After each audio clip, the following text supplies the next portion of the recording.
So, first, we will look at Alexander Pope's views on nature. I have over here on this slide some points, some key points, and also some quotes by Alexander Pope. Now, Pope's poem, An Essay on Criticism, is variously called by critics and subsequent reviewers of literature. It is regarded as a study and a defense of nature and of wit. Now, what does Pope mean by nature? In fact, according to Pope, to follow nature is to follow the classical rules derived from the ancients. So, Pope is actually giving a clarion call to return to the ways of the ancients. He is not too pleased with what his contemporaries are doing, and he wants to stick to the tenets of classical criticism and to the laws and the rules laid down by the classical critics. So, in Pope's view, the chief critical guides one needs to look up to for guidance and for direction is Aristotle, Horace, Longinus, and Quintilian. And the literary models should be the likes of Homer and the other ancients. Because in Pope's view, they are imperishable and their works are immortal and they continue to hold people in their sway and influence people, and they have not ceased to impact literature and to impact lives.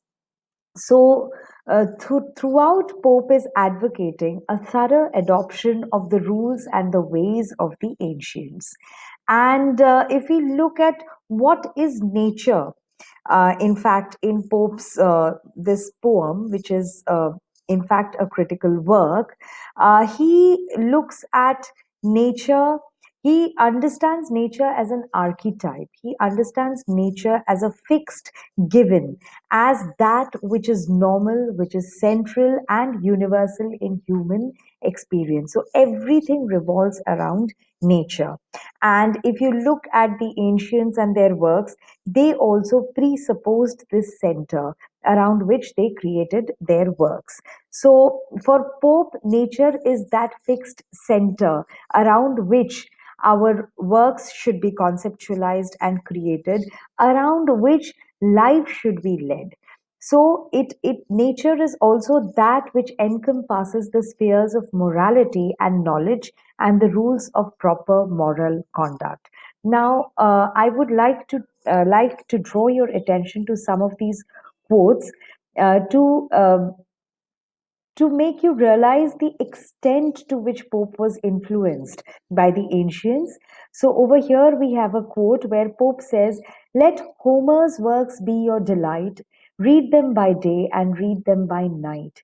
So, this clearly shows his loyalties to the ancients.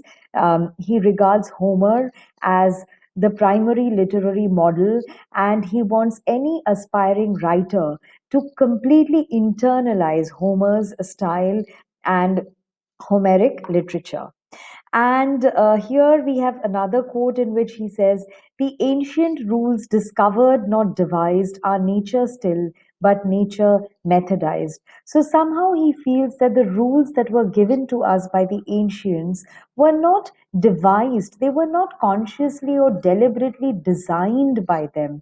They were discovered, they were like a revelation. So the ancients were a wise lot of people, and they knew what was at the center of the universe, what was at the center of human existence. And that is why he wants us so urgently, so completely to follow the ancients. And here we have a very interesting quote by Pope on Shakespeare, where he is not too happy with what Shakespeare does because he deviates from the ancient approaches and the rules of the ancients. So here he says, to judge Shakespeare by Aristotle's rules is like trying a man by the laws of one country who acted under those of another.